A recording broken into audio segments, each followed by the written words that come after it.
All right, Dell, you got me. This is a ridiculously large monitor. I'm going to test it with one of the most powerful workstation desktop computers I have from 2001. This is a Power Macintosh G4 Quicksilver. However, this is actually a Macintosh Server G4, a very rarely seen computer, and I have the backside showing to you, so let me turn it around. But for anybody who hasn't seen one of these things before, it has a fun party trick. It has 2 optical bays, or you could get a zip drive, or I think they even made jazz drives for that. But to open it up, that's it. Why don't they make computers like this anymore? Very cool. Anyway, I put a 500 gigabyte hard drive in it and got this running macOS Server 10.3, which is back when Apple cared about servers. And it's running as a web server, so that's kind of fun. And I have PC 133 RAM in here, so unfortunately this is worthless. But I did clean it up a little bit. I put a new battery in, I cleaned up the thermal paste, I dusted everything out. And surprisingly, it's in great condition. A lot of these computers don't look so nice. But if we turn it around to the back side, you'll see that we have VGA, very nice. Then there's this funny one over here. This is called an Apple display connector. And that's Apple's you know, DVI is pretty cool. Why don't we add some more pins to it, add some more features, and make it completely proprietary, and make it so that in 20 or 30 years from now, everybody has to scrounge around to find adapters for it. Luckily, I think I can get the VGA from this to go into this monitor, and we're going to see if it can drive this ridiculous, what is it called? It's the Dell UltraSharp 52 Thunderbolt hub monitor, and it has a model number, and I have no idea what that is. Yeah. Anyway, Dell sent me this monitor to test, and I figured I might as well test it with something that's on my bench right now that I'm working on. Oh, so I'm going to move you over a little bit. Ugh. Now the monitor does turn on the stand. See that? So that's nice. We can turn it, and I can put this computer back here, and I have an adapter, and I don't know if I have an HDMI plug. It came with DisplayPort, it came with USB-A to C, came with the USB-C cable. This does provide 140 watts of power over USB-C and DisplayPort, and it's a hub. It has, what is it? There's a bunch of USB ports back here. There's 2.5 gigabit Ethernet. There's 2 DisplayPort inputs, 2 HDMI inputs, and that Thunderbolt 4 input. There's just a lot of connectivity. There's even this little thing down here, which I think there's 2 more USB-C ports. This is like a USB hub for the front side. It's a ridiculous display. Anyway, let me plug this into the Mac over here, and I'll get my fancy single button Apple mouse. This is literally called the Apple mouse. I think this is from the same vintage as this Mac. There's no USB ports on the front, so you have to, everything's on the back. There's not even a headphone jack on the front. I think they started doing that with the G5s. Yeah, because looking over at my other G4, it doesn't have one either. I think the G5s was the first Macs where Apple's like, you know what? It'd be nice to not make people go around to the back side of their computer to do anything. Well, let's see if this thing actually works. There's a white light on the monitor, and there's just one button and then a joystick back here. That's all the controls for the whole thing, and if I hit that, you'll see there's a bunch of settings. I'm not going to go through all the settings. What I will try later, if we can't get this working, is I'm going to try plugging in a couple other computers. Wow, look at that. 640 by 480. I think 60 hertz. Very fancy. Whoa. There's sound. There's a lot of buzz. It's not from the monitor, I guarantee that. It's probably from that adapter. Let's log in. Ooh, the sound goes up as the fan noise goes up. That's interesting. So there's noise inherent to this Mac's audio output. Name would be Jay Geerling, and the password is definitely not Apple. This is a little bit big, I'm not gonna lie, but it is very easy to read. Macintosh HD, look over there. And see, if I go to server admin, I can show you that this Mac is indeed running a web server. It's a fun little trick. On old Macs, you can hold down Shift and make the effects go very slow. They don't have that on the new ones. But here it is. See, web server. Right now it's not doing much. But let me go to monitors, and I'm going to see if I can get a better resolution out of here. Yeah, we can go up from here. Oh, wow, 2304. Let's see if we can get up there. Okay.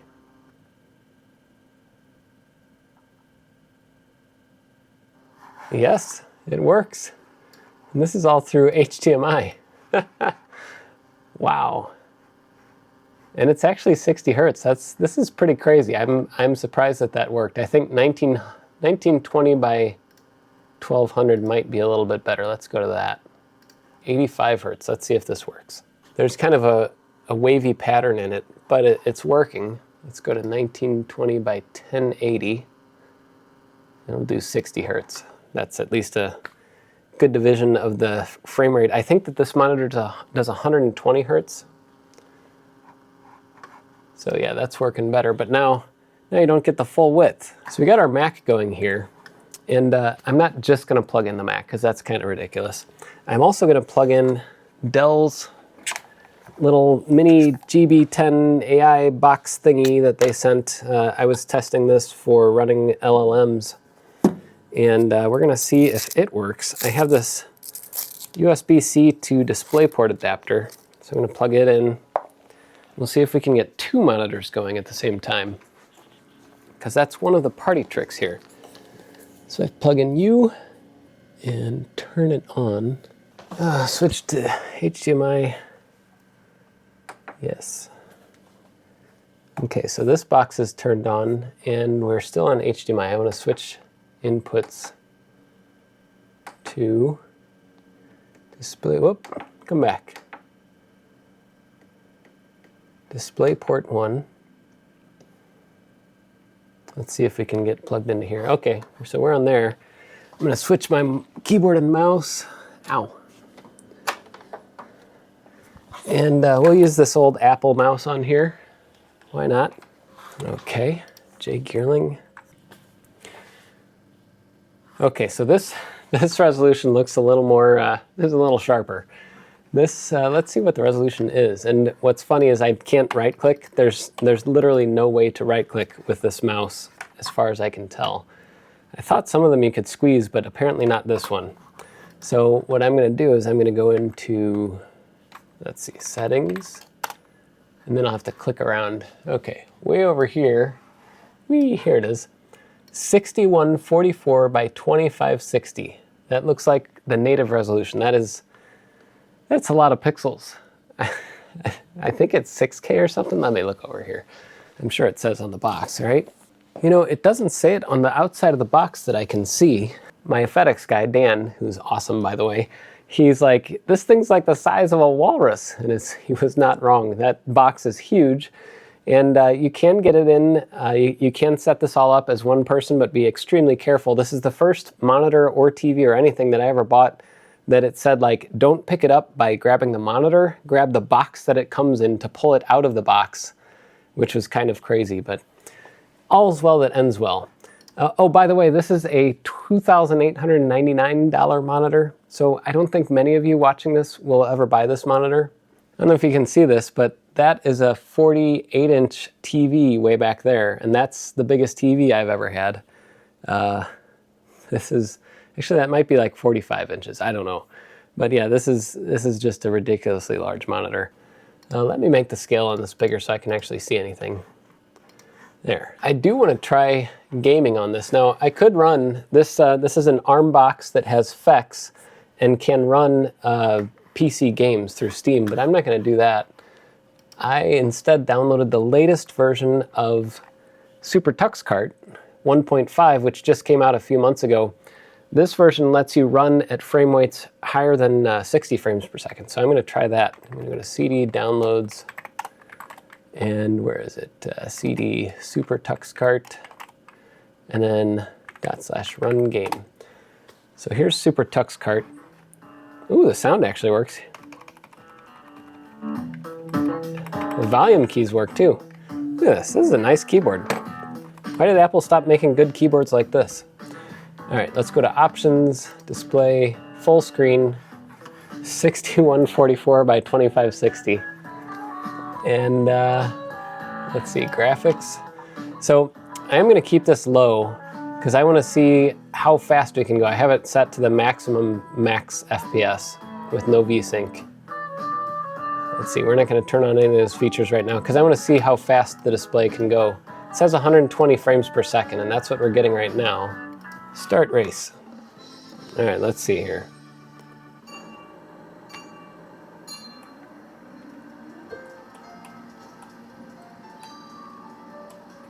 Ha, gotcha. So we're getting 117 frames. I don't think that that's because the monitor's having any issues though, that's for sure. Uh-oh, somebody's trying to pass me up. Oh no, they did pass me up. Oh, come on.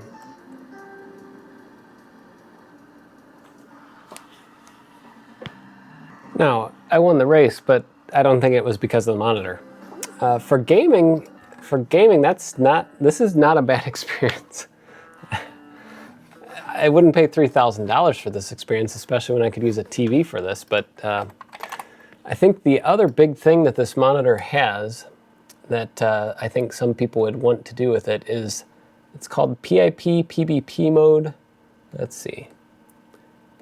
You can go over here, PIP, screen partitions. So you can do picture-in-picture.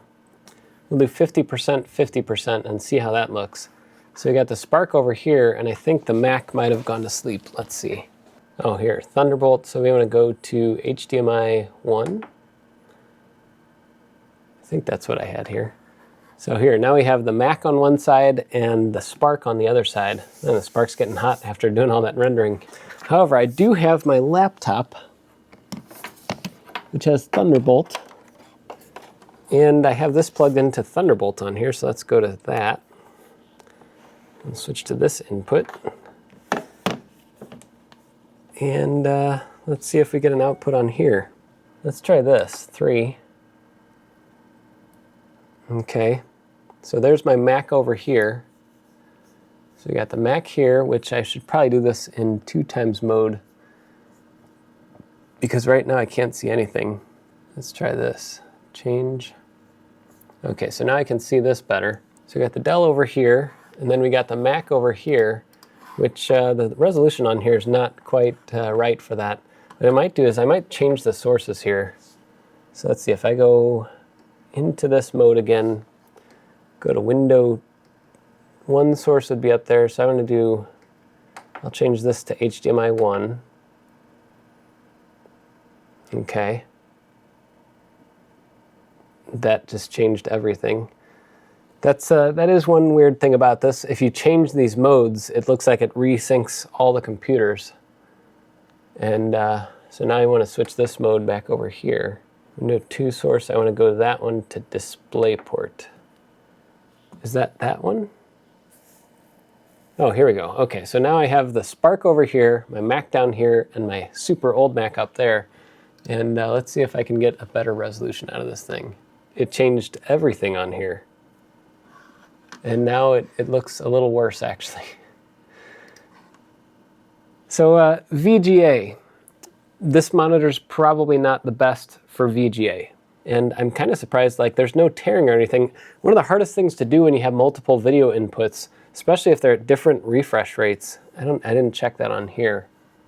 So it's set at 120 Hertz. If I set this to 30 Hertz, I wonder if, so it just changed that. Now you can see that this is 30 Hertz, but this is still 60, and this is 120. So that's good. So if you do have a multi-monitor display setup, there's different ways you can arrange these that do make sense. So like, let's say you have a laptop, your desktop that's always here, and then maybe a thing doing some monitoring software. That would be helpful, for sure. What other modes do they have? Can you do 4 screens? Yeah, it can do 4 vertically, 4 in a grid. It can do 1 with a small one in any corner. So they have a lot of modes here. That's not too bad at all. So if you are a multi-monitor type of person, this might be the one for you. Let's try 3 side by side and see how this works. So you can have 3 like this, where you have tall, tall, tall. This poor G4 is probably so confused. It's like, what the heck is going on here? Yeah, now we can actually see it at least. So we got the old G4. We have the DGX Spark and my Mac. These two are both in high res, and that one is in 800 by 600 because that's the only way I can get it visible. But if you wanted to do this ridiculous kind of hybrid setup, I mean, this is a way to do it. 2,800 bucks. Somehow they're doing 120 hertz across multiple inputs, and it's working fine. So I guess good job on Dell for that. I haven't tried all of the USB ports to see how they work, if they all get 10 gigabits, and what happens if you're doing network traffic and you're using like 40 gigabits of USB bandwidth. So the Dell UltraSharp 52. This is a monitor that is ridiculously huge, ridiculously cool in a sense, but also ridiculously expensive. So I don't know how many of you are going to buy this thing. If you are, then awesome. But yeah, I didn't know when Dell said, when they sent me this thing, they're like, oh, you want a monitor to use with it? I'm like, sure, yeah.